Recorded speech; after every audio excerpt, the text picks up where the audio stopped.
mi nombre es Guillermo José, soy el creador de G-Comics y me gustaría que me acompañen hoy en lo que sería una ilustración de paleoarte. Sin más que agregar, vamos directo a ello. Ok, vamos a empezar con esta ilustración. A mí me gusta utilizar esta regla de moldes para poder calcular un poco lo que sería el tamaño de la ilustración.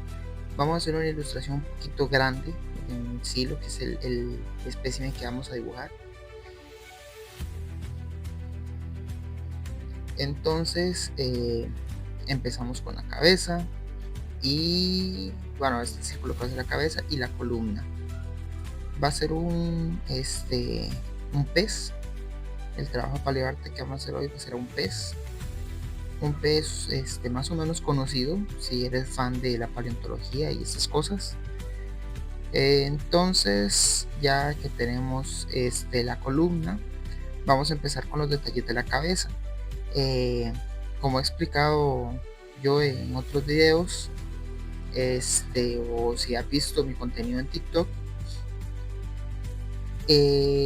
siempre que se haga un dibujo representando lo que es paleoarte, metiéndose en el mundo del paleoarte, es importante basarse en lo que tengamos del animal. En este caso, este pez se tienen fosilizados solo lo que sería la cabeza, ¿verdad? Las mandíbulas. Entonces vamos a empezar por ahí, que sería como lo más característico de este animal y lo que nos va a poder ayudar con la proporción del resto del cuerpo. Igual, independientemente de todo dibujo que se haga, yo prefiero empezar por la cabeza. Vamos a continuar dando pequeños detalles para darle la forma, ya que este animal, su cabeza, su cráneo, a diferencia de otros peces u animales en general, no es un cráneo digámoslo así, como una sola pieza, sino que es segmentado como placas. Si no se han dado cuenta, estamos realizando el dibujo de Dunkleosteus, un pez prehistórico del Devónico. Puedo hablar de él más adelante a lo largo del video, si les interesa. En fin, este animal se caracteriza por pertenecer a un grupo conocido como peces acorazados. Estos animales en realidad se trataba de grandes depredadores.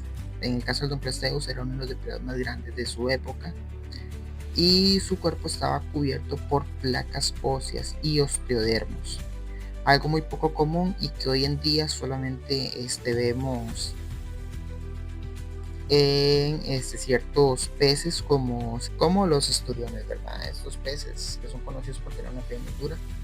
Igual el Dunkleosteus no tiene nada que ver con los esturiones, es un género extinto. Vamos aquí terminando lo que serían las mandíbulas del pez. Hay que detallar muy bien para que se tenga esta forma, ¿verdad? Que se vea algo como más dinámico, que se dé también la textura, porque algo muy importante en los dibujos es la textura y la forma. Para poder continuar con el resto de la boca, vamos a utilizar aquí para sacar una pequeña medida para darle como esta partecita baja de la mandíbula y poder hacer digamos la mandíbula inferior. Y bueno, al hacer este boceto nos estamos enfrentando al mayor reto de recrear al Dunkleosteus. La verdad es que solo conocemos su cabeza, el resto de su cuerpo era cartilaginoso y no nos dejó fósiles. Entonces, bueno, la idea que se tiene es un cuerpo aerodinámico, similar, no sé, tal vez al de un tiburón pequeño o algo así, aunque casi siempre se le suele representar con un cuerpo regordete, rechoncho. Entonces, bueno, esto va mucho con la idea que se tenga sobre este animal. En sí, su cráneo era como un rompecabezas de placas, eran rígidas. Al trazar la cabeza hay que recordar que la articulación para abrir la boca estaba en la parte superior del cráneo y no solo en la mandíbula inferior. Si nos ponemos un ejemplo, digamos, como con nosotros los humanos, la articulación la tenemos en la parte baja. Al abrir al abrir la boca solo podemos mover la parte baja, la parte inferior de nuestra mandíbula. En el caso del Dunkleosteus, ambas partes de la mandíbula podían abrirse. Esto significaría que tenía una gran fuerza de mordida al poder cerrar. Hay que imaginar simplemente los músculos que podían sostener esa semejante cabeza.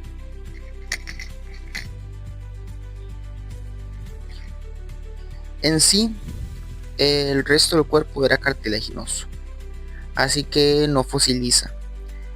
Por lo tanto, no conocemos el resto de su cuerpo, entonces es pura especulación. En el caso de su cola, gran parte de la forma que se le da es una reconstrucción basada en otros peces de la época. Entonces, bueno, en el caso yo le voy a dar una estética, ya lo verán, más similar como a un pez con unas aletas más translúcidas, lo que serían las aletas traseras, mientras que las aletas de enfrente serían más carnosas, por decirlo de alguna manera. Ahí vamos a ir poco a poco con el proceso.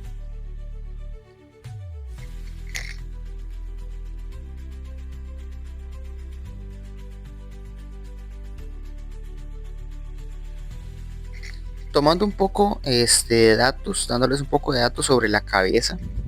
Esa armadura, esa forma tan pesada y agresiva que tenía la cabeza, se debe a que era un placodermo, como les dije antes, un pez acorazado. Estaba cubierto por placas de hueso, eran macizas, de hasta 5 centímetros de grosor. Dibujar estas líneas se ve genial porque se siente como estar diseñando un tanque, una criatura con una armadura biológica. Así que esa es la idea que se debe dar, digamos, cuando se dibuja un Dunkleosteus. Yo sé que no es una especie, digamos, como que un niño vaya a dibujar porque es muy poco conocido, digamos. Es conocido en sí por nosotros, digamos, los que somos fanáticos del paleoarte, de la paleontología, pero no es un animal tan reconocido en la cultura popular. Así que digamos, como muy famoso tampoco. Pero si eres alguien fanático, digamos, si que quiere incursionar en el paleoarte y este tipo de cosas, o simplemente te gusta dibujar criaturas prehistóricas, es importante que cuando vayas a dibujar Dunkleosteus o cualquier placodermo, debe dar la sensación realmente de que lo que estamos viendo es una fuerza de la naturaleza, es algo prácticamente indestructible. Ahora, si notamos la forma de la boca en el dibujo, parece que tuviera unos colmillos afilados, pero en realidad no tenía dientes. Lo que vemos, lo que están viendo, son extensiones afiladas de sus propias placas óseas. Lo más increíble es que al cerrar la boca, esas placas rozaban entre sí, afilándose como si fueran tijeras, ¿verdad? Para dar textura y sombras. Esta zona, imaginen el poder que tenía, digamos, su mordida ejercía una presión similar a la de un cocodrilo moderno o tal vez un tiranosaurio rex, capaz de triturar caparazón y cualquier presa de la época, digamos. Estamos hablando de que en el Devónico apenas venían apareciendo los peces y casi todo lo que había eran los grandes artrópodos, ¿verdad? Estos primeros insectos, primeros precursores, ¿verdad? De todo lo que eran los insectos, los moluscos, esos primeros animales que tenían conchas duras, eran muy gruesos y casi todo era esto, digamos. Los primeros escorpiones de mar, primeros caracoles, primeras precursores de lo que hoy conocemos como almejas y estos animales. Esto era lo que había en esa época y abundaba. Era básicamente la era de los artrópodos. Entonces, un depredador como Dunkleosteus debía tener la fuerza de mandíbula para poder destrozar esos caparazones de esos animales. Entonces, volviendo al boceto, volviendo al dibujo, aquí ya estoy detallando lo que serían las aletas. Como pueden ver, digamos, las aletas de enfrente son más gruesas, son más carnosas, mientras que las de atrás les estoy dando un toque más translúcido, como para darle un cierto movimiento a la ilustración. Igual el cuerpo, como pueden ver, la parte de enfrente es un poco más regordeta, pero se va haciendo como en forma de gota hacia atrás. Esto lo hago porque la mayoría de los peces de aquella época tenían esta forma como de gotita. Es una forma muy hidrodinámica, ¿verdad? Y como les dije, la mayoría de los peces de esta época tenían esta forma. Por ejemplo, el Arandaspis fue uno de los primeros peces con columna vertebral. Era de una familia muy curiosa, puesto que no tenían aletas, eran peces sin aletas. Este pez era el Ordóbico, pero bueno, funciona muy bien para lo que era la situación de la época. Otras especies que también podemos utilizar para darnos una idea serían algunos tiburones como el Secanacanthus o el Cladocelache, que también tienen esta forma como de gotita, aunque el segundo, el Cladocelache, ya tenía una forma más similar al de los tiburones actuales, ¿verdad?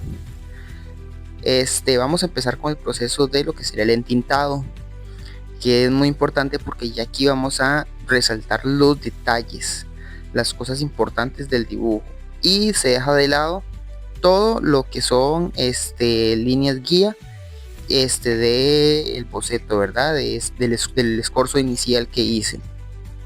Es muy importante tener cuidado a la hora de hacer esta parte en cualquier dibujo, de no confundir con las líneas guía. A veces a mí me pasa mucho que trazo entre la emoción, entre la concentración de estar pasando el estilógrafo, acabo pasando sobre las líneas guía, y eso ya le da una estética muy extraña al dibujo, puesto que esas líneas no existen en realidad, es algo ficticio que se utiliza para darle forma al dibujo, pero en sí dentro de la estética del dibujo no debe ir. Algunas veces se puede corregir, hay otras veces en las que no, entonces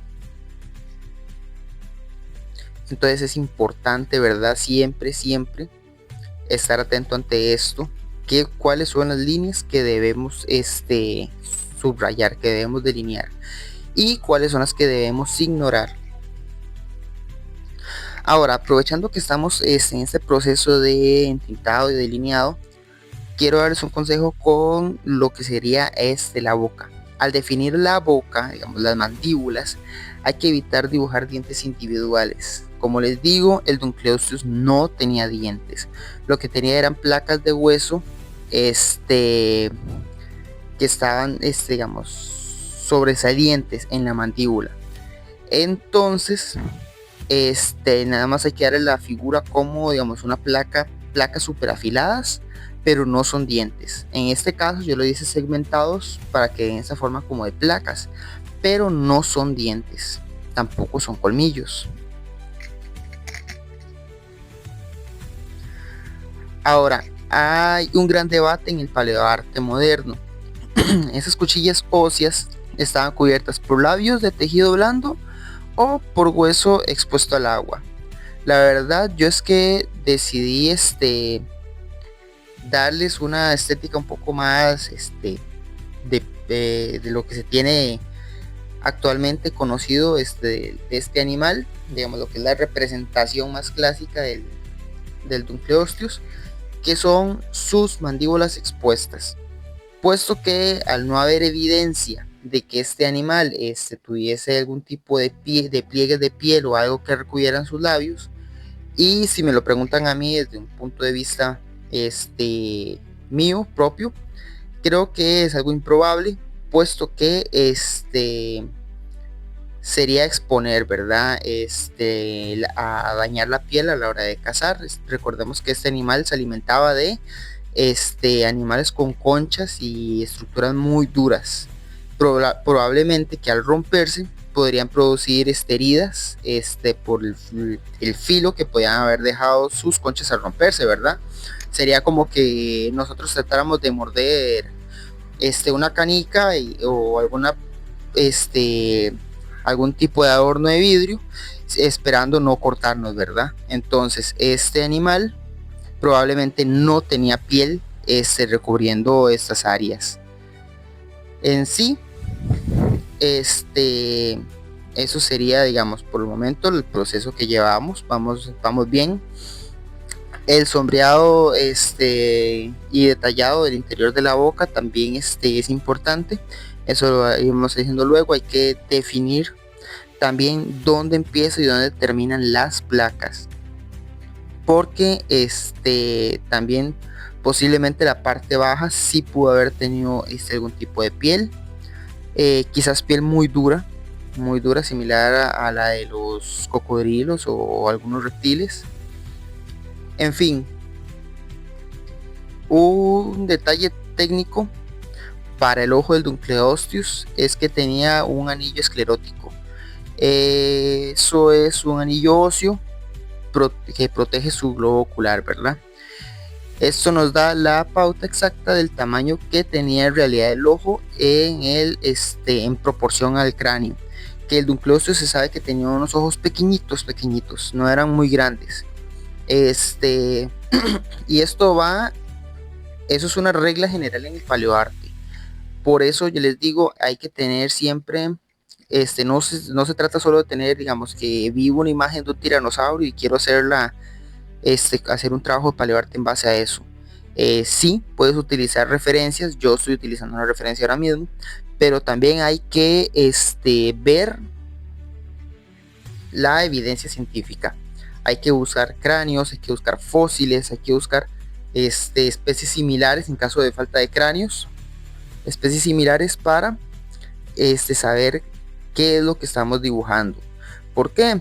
Porque en algunas especies, por ejemplo el Velociraptor, se ve normalmente en el cráneo anillo esclerótico. La mayoría de los depredadores terópodos lo tenían y algunas aves lo tienen también. Entonces he visto muchas representaciones de ponen dinosaurios con ojos grandes, tratando de llenar todo el espacio de la cuenca ocular, cosa que no es así, y tampoco tenían ojos de similares a los de una persona. Por eso es importante estar atento con el anillo esclerótico, porque ese pequeño espacio, ese pequeño circulito es donde iba adentro el ojo, digamos, del espécimen que estemos dibujando. Y obviamente no se debe llenar todo el espacio, sino que hay que recordar que el ojo no es solo una gran bola de agua. No, el ojo tiene párpados, el ojo tiene que tener los músculos para que se pueda mover, para poder moverse. Entonces no puede llenar todo el espacio. ¿Por qué? Porque nuestros ojos no llegan todo el espacio de nuestro cráneo. No, si ves un cráneo humano, nosotros tenemos un gran espacio, digamos, en donde irían nuestros ojos, pero no se llena todo. Entonces por el momento esto sería, digamos, el proceso. Ya aquí vamos detallando un poco las aletas. Ahora vamos a les voy a dar unos datos interesantes sobre el Dunkleosteus mientras vamos con las aletas. El primero sería el canibalismo. La verdad es que los fósiles demuestran que el Dunkleosteus no tenía piedad. Se han descubierto marcas de mordidas de Dunkleosteus en dientes, en los huesos de otros ejemplares de su misma especie. Si tenía hambre, se comía a sus parientes, ¿verdad? Esto la verdad es que es normal. La verdad es que, digamos, uno como ser humano lo ve raro, pero la verdad es que en el reino animal es muy normal. se sabe que muchos animales en el registro fósil eran caníbales. El canibalismo es algo común en el reino animal. Hoy en día hay animales que lo hacen, digamos, por ejemplo, el dragón de Komodo. Sabemos que si un dragón de Komodo tiene hambre, se come a sus propias crías incluso. Pasa también con los cocodrilos. Los cocodrilos machos normalmente devoran crías de cocodrilos, crías pequeñas, o incluso, digamos, si tiene la oportunidad de comerse un cocodrilo más pequeño, lo va a hacer. Pasa con muchas especies, incluidos mamíferos, digamos. Sabemos que los leones matan a los leones más pequeños por reproducción, pero en caso de que haya falta de comida, un león con hambre no le va a hacer el feo a una cría, ¿verdad? Entonces, para nosotros como seres humanos es algo escandalizante, pero en realidad es algo muy común en el reino animal. Ahora, voy a poner esta cinta aquí. Si me siguen en TikTok, han visto que, digamos, la utilizo mucho últimamente. Esto es porque de esta manera puedo mantener estática la hoja y poder dibujar, poder colorear, perdón, de una manera más sencilla y más tranquila, debido a que muchas veces a la hora de pasar el borrador, a veces de pasar los lápices, la hoja se arruga y eso puede dañar un poco la obra, ¿verdad? Sin contar que si la hoja se arruga mucho, pues se va a ver feo.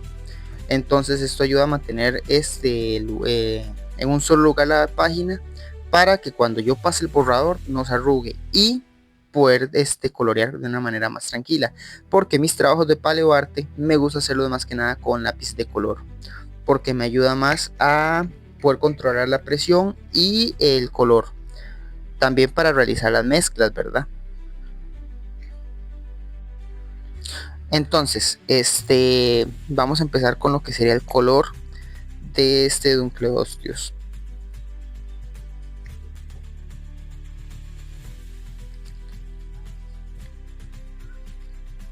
Entonces, bueno, lo primero que hay que hacer siempre es que los lápices de color tengan una buena punta.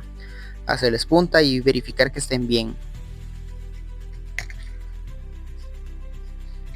Entonces, bueno, para este espécimen voy a realizar el coloreo. Digamos, como saben, no sabemos de qué color era el Dunkleosteus. Eso no se fosiliza lamentablemente. Pero sabemos que este monstruo vivió hace 360 millones de años, en el periodo devónico, mucho antes que aparecieran los primeros dinosaurios, y que llegaba a medir hasta 6 metros de largo. Esto es una estimación, digamos, un poco, se podría decir, humilde, porque bueno, hay estimaciones un poquito más exageradas que dicen que estiman hasta los 10 metros de largo. Entonces era un animal bastante grande, lo que lo convertía en el rey absoluto de los océanos prehistóricos. Entonces, para dar el color, vamos a aplicar ya últimos detalles, ¿verdad? A nuestro Dunkleosteus. Podemos ver como esa combinación de la armadura y esa mirada agresiva lo convierte en una de las criaturas más fascinantes, y la verdad es que a mí en lo personal divertía dibujar. Esta no es la primera vez que yo dibujo un Dunkleosteus, pero la verdad es que hacía mucho que no lo dibujaba. La última vez creo que fue para el año 2020, me parece, 2019, para cuando participé en el Inktober. Entonces, esta criatura sí es una criatura entretenida de dibujar, porque es un animal enigmático. Es algo que, o sea, no te lo imaginas, realmente no puedes creer que eso sea algo tan real, que haya existido. Entonces, volviendo al color del Dunkleosteus, vamos a poner esta placa de café claro, porque sobre este café claro es que voy a trabajar. Entonces, para la textura de la piel nos basamos en los placodermos emparentados. No tenían escamas típicas, sino que la piel era similar al cuero de un tiburón, ¿verdad? El cuero o a un tiburón, por decirlo así, digamos, era una criatura con una piel muy gruesa.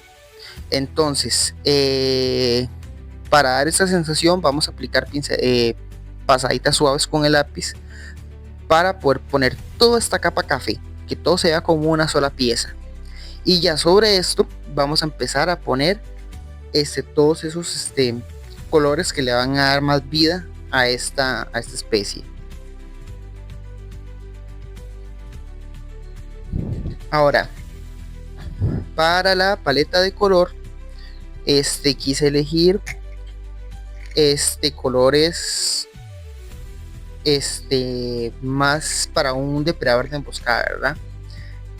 Opté por azules y verdes porque son, digamos, las tonalidades que tienen la mayoría de los depredadores acuáticos, ¿verdad? Que tienen sus colores azul, verde, colores blancuzcos, que son perfectos para camuflarse en el agua. Entonces, para un depredador de emboscada es importante desaparecer ante sus presas, ¿verdad? Entonces, al elegir los colores de un depredador de emboscada, uno utiliza tonos oscuros en el lomo y claros en el vientre. Eso sigue siguiendo la lógica, ¿verdad?, que encontramos en animales marinos actuales. ¿Por qué? Bueno, porque si ves el océano desde la parte de arriba, vas a ver algo muy oscuro. Abajo casi no hay luz. Entonces, para él poder perderse bajo tus pies, necesita colores oscuros que lo hagan confundirse con el fondo acuático, ¿verdad? Pero si él va a cazar a un animal que está bajo él, o sea, el animal, la presa lo está viendo por encima, la parte de arriba donde pega el sol, donde pega en el agua, donde pega la luz, va a ser mucho más clara. Entonces necesita colores claros que lo ayudan a confundir su silueta entre eso.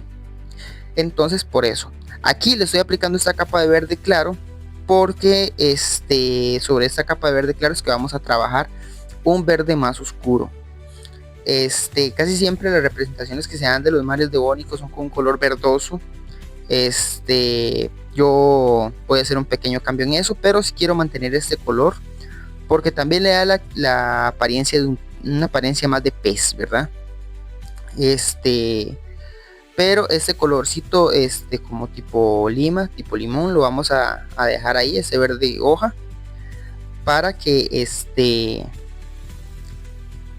dé un poco. Este lápiz estuvo teniendo problemas, por eso les digo, es muy importante siempre revisar la calidad del lápiz. Algunos lápices, digamos, estos lápices que estoy utilizando son de la misma marca, pero este lapicito tenía la mina ya reventada, por lo que de ahí me está dando problemas, por eso preferí cambiarlo por un tono, primero un tono más oscuro, porque no me estaba gustando la tonalidad que estaba tomando seguía viéndose muy claro, pero es importante porque, digamos, entre más puntas le hago yo, más pequeño se hace el lápiz, más cuesta que puede dañar el tajador, ¿verdad?, la maquinilla. Entonces yo les recomiendo siempre, antes de empezar a dibujar, mejor para que no les pase esto, buscar revisar bien los lápices antes de háganles punta, que quede la punta bien fina, y la calidad también de la marca. No les digo que no pueden hacer grandes obras con lápices baratos, pero siempre es importante la calidad, ¿verdad? A veces hay que gastar un poquito más para poder realizar buenas obras. En este caso, digamos, este color lo escogí, es un poco más oscuro y da perfecto lo que yo quería, lo que yo esperaba para esta especie.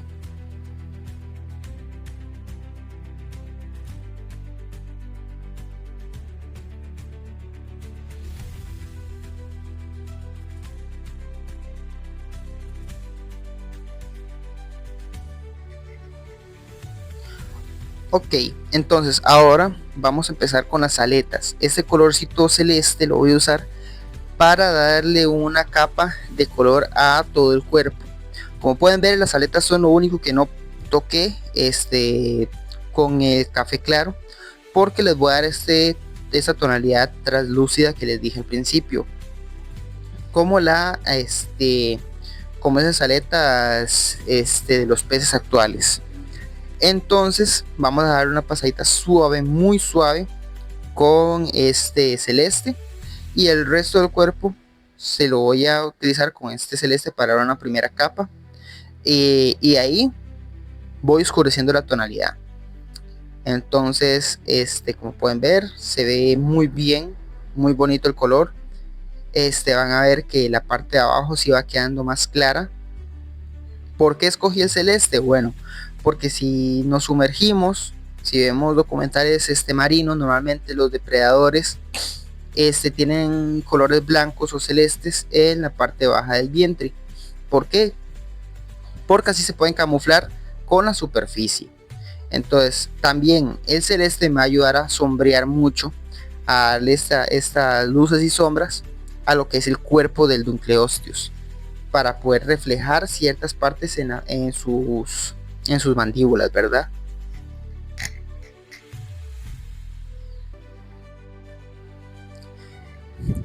Entonces, de eso se trata, digamos, aplicar colores que sepamos que pueden tener una función para la especie que vamos a representar. Porque a diferencia de lo que sería un dibujo comercial o un dibujo, digamos, ya para representar algún tipo de escena de ciencia ficción o cosas así, en el paleoarte no todo debe tener una razón de, por ejemplo, una estructura ósea, una estructura que podemos ver, digamos, una joroba o cosas así, debe tener una razón de ser, al igual los colores. En mi caso, me gusta mucho utilizar colores que representen ciertas conductas de lo que podría ser el animal, o que puedan presentarnos características que nos recuerden animales actuales con comportamientos similares. En el caso de este Dunkleosteus, esta franja verde claro que le puse en el lomo podría utilizarse como una especie de dimorfismo sexual. Podría ser el macho, es un macho que tiene esta franja, y entre más brillantes sean las franjas de color, el color entre más claro sea, más llamativo para las hembras va a ser. ¿Por qué esta decisión? Bueno, lo vemos muy común en otros peces como los betas. Los betas tienen estos colores exuberantes, esas grandes colas hermosas. Entre más brillante sea, entre más colorido, entre más grande sea su cola, más atractivos para las hembras. También lo vemos con muchos otros peces tropicales, que el macho normalmente es mucho más colorido que la hembra. También puede ser como una advertencia para otros machos, o en sí, no solamente que el macho tenga la franja, ¿verdad? Puede ser también una hembra tiene esta franja para advertirle a otro: oye, mírame, no te acerques, soy peligroso. Entonces es muy interesante teorizar esto, qué colores pudieron haber tenido, qué cosas, porque pudo haberlo pintado completamente gris, como muchas representaciones, o con colores oscuros. Pudo haberlo pintado totalmente verde, sinceramente, pero esto me ayuda a darle como más vida al dibujo, que se vea más natural, porque estamos acostumbrados a que los animales tengan colores, tengan muchos colores, incluso los que vemos más monótonos, si le prestas atención, esas coloraciones tienen variantes. Entonces ve las placas, las escamas de los peces, y vas a ver que tienen muchos colores diferentes, y eso es algo interesante, es algo muy interesante, principalmente en el paleoarte, porque nos da esta sensación de que el animal está vivo. Y podemos teorizar. Entonces, a las aletas les puse un color más oscuro para darle un toque de sombras. Una parte importante es combinar la rigidez de su armadura digamos, del fósil con la fluidez que debió haber tenido el animal en su cuerpo. Así que nuestra reconstrucción de ese titán de 6 metros del Devónico debe ser algo más dinámica. Por eso las arrugas en el cuerpo. Tal vez su piel no hubiera sido lo suficientemente flexible para arrugarse así a la hora de doblarse. O tal vez ni siquiera se puede haber doblado. Estamos hablando de que era un animal muy primitivo. No sabemos cómo era su piel. Pero para poder darle dinamismo al dibujo, bueno, pues tenemos que hacer magia, ¿verdad? Puesto que no sabemos absolutamente nada más acerca de este animal. Ahora vamos a empezar con la parte de adentro de la boca. Entonces, ya apliqué colores rosados, colores rojos para darle un poco de sombreado a lo que sería la piel, pero la parte, digamos, lo que sería la garganta y las partes, digamos, más oscuras las vamos a pintar de negro, un negro profundo para que se vea esa profundidad. Porque otro dato curioso acerca de Dunkleosteus es algo conocido como la succión letal. No solo mordía fuerte, sino que era extremadamente rápido. Podía subir su enorme boca, podía abrir su enorme boca en solo 20 milisegundos. Esto generaba una presión de succión tan brutal que absorbía por completo a peces pequeños que pudieran pequeños, ¿verdad? Antes de que pudieran reaccionar. También hay que tomar en cuenta que este pez no tenía dientes reales, en su lugar tenía placas óseas que formaban parte de su cráneo. Entonces lo increíble es que él podría abrir y cerrar la boca, y esas placas se frotaban y, como les dije antes, ¿verdad?, se afilaban entre ellas como tijeras. Entonces imagínense en el gran poder, digamos, el gran filo que podían tener esas cosas. Entonces, otro dato es, digamos, el tanque viviente que era este animal. La parte delantera de su cuerpo estaba completamente blindada. Tenía placas de hueso macizo de hasta 5 centímetros de grosor que protegían su cabeza y su tórax. Es básicamente prácticamente inmune a ataques de cualquier otro depredador de la época, ¿verdad? Porque estamos hablando de que él era el grande, el máximo. Ahora, para poder aplicar el color que se vea un poco más, que no se vea tan, ¿cómo se diría? Que los colores se mezclen bien, vamos a pasar esta esponjita que yo suelo usar mucho. Mancho un poco la hoja, pero esas manchas aprendí a utilizarlas para darle dinamismo al dibujo y un poco de sombras. Como pueden ver, aquí aparto un poco la luz porque esto normalmente hace que el lápiz sea más brillante. Entonces pueden ver aquí. Ahora vamos a empezar a hacer el fondo. El fondo, digamos, el entorno donde esta criatura va a vivir. Porque sí, parte importante del paleoarte es aplicar el entorno donde el animal va a vivir. ¿Por qué? Porque así nos damos una idea de cómo era el hábitat de este animal. En este caso, yo voy a utilizar este azul para darle un color. Vamos a utilizar solo una base de color, que va a ser este celeste, ¿verdad? Este es un nuevo celeste. Tenemos que aplicar suavemente para no manchar a nuestra especie, ¿verdad? Esos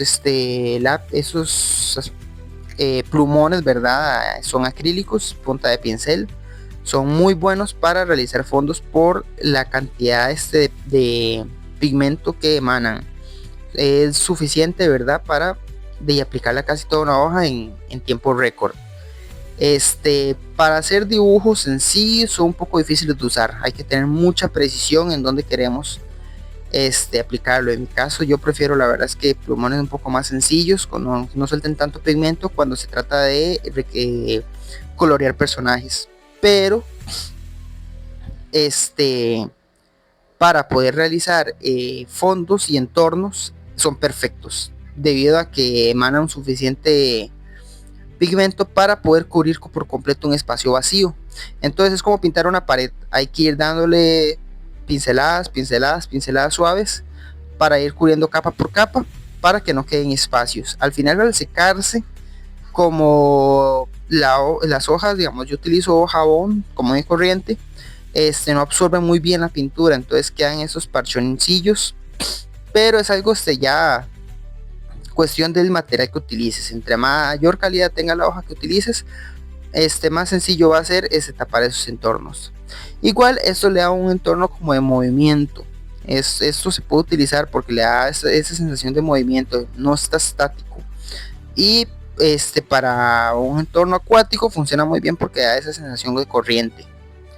Entonces aquí recuerden aplicar suavemente siempre alrededor, ir marcando alrededor en los bordes del animal o el personaje que estemos dibujando cuando se haga el entorno. ¿Por qué?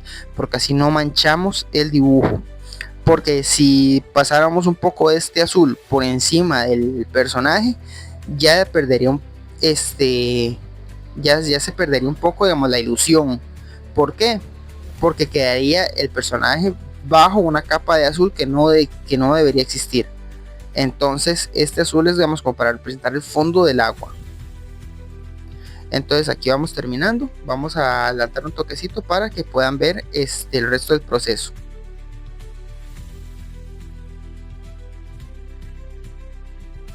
Ahora, con este plumón de acrílico blanco vamos a hacer ciertos detalles. Ahora, la iluminación es muy importante, entonces vamos a iluminar con pequeño con esas pequeñas líneas. Vamos a utilizar una regla para medir la línea. Las líneas de iluminación normalmente en las ilustraciones van así, una delgada, otras más gruesas, hasta dar una iluminación completa. Yo voy a hacer unas cuantas para que den esta ilusión de que está entrando luz desde la superficie del agua y que tampoco se vea tan profundo. Esto nos va a ayudar a entender, digamos, un poco el entorno donde vivía el Dunkleosteus, porque tampoco era un animal abisal. Ellos vivían cerca de la superficie, ya que en esta época las aguas no eran tan profundas, ¿verdad? Por lo menos donde habitaba el Dunkleosteus. Aquí también aprovechamos para darle un poco de iluminación al animal, porque igual la luz lo afecta a él, ¿verdad? Entonces aquí vamos a hacer esta ya sin la media la regla, porque va a ser unas tiradas rápidas. Ahí quedó. Ahora vamos a darle un poco de movimiento al agua. Esto es muy interesante. Vamos a utilizar diferentes herramientas, digamos, en este caso con el color blanco. Tengo varios plumones blancos, entonces puedo dar distintos tonos, distintas formas, porque la tinta siempre va a ser diferente. Ahora, ¿cómo le doy movimiento al agua? Bueno, muy sencillo, con burbujas. En este caso voy a utilizar la regla de moldes para hacer pequeños círculos perfectos con este plumón blanco. Entonces van a ver que van a ir quedando las burbujas. Ven esa línea de burbujas ahí, otra ahí un poco más pequeñas. Todo se trata de que el dibujo lleve este dinamismo, esta idea de que realmente el animal está sumergido bajo el agua, porque con el movimiento, cosas como, digamos, movimiento en la arena, animales que viven en la arena, ¿verdad? Todo eso libera oxígeno y ese oxígeno se convierte en burbujas. También esas pequeñas manchitas blancas, que normal son burbujitas pequeñas, también las ponemos por todo el dibujo, incluso sobre el Dunkleosteus, porque esto nos da la sensación de que él realmente está ahí, él está sumergido. Así no se ve, digamos, como si estuviera pues superpuesto sobre la imagen. Inicialmente pensé en poner de fondo algunos animales, no sé, pero la verdad es que así se ve genial. Entonces ya esto sería el proceso, ¿verdad? Nada más queda aplicar la iluminación, los reflejos de la luz. Recordemos que estas placas son hueso puro, entonces tienen que verse duras. Igual hay que iluminar bastante. Se ilumina por el lado de los ojos, el lado de la mejilla, donde está pegando directamente la luz. Entonces eso sería el proceso llevado. Vamos a firmar y a fechar este dibujo. Entonces como pueden ver, ya esto es el proceso de dibujado de esta especie, ¿verdad? El Dunkleosteus. Espero que les haya gustado, espero que realmente hayan disfrutado del dibujo. Me encantaría que me digan en los comentarios qué les pareció, qué animal les gustaría que dibuje o qué personaje les gustaría que dibuje. Y que me dejen un like y se suscriban a mi canal. Yo vengo empezando. No es la primera vez que tengo un canal de YouTube, pero decidí empezar de cero, ya que anteriormente lo había dejado abandonado. Y bueno, la verdad es que es una nueva etapa. Y esta vez me quiero dedicar a hacer dibujos sobre dibujo y a darles también un poco de datos sobre lo que estoy dibujando, ¿verdad? Muchas gracias y hasta luego.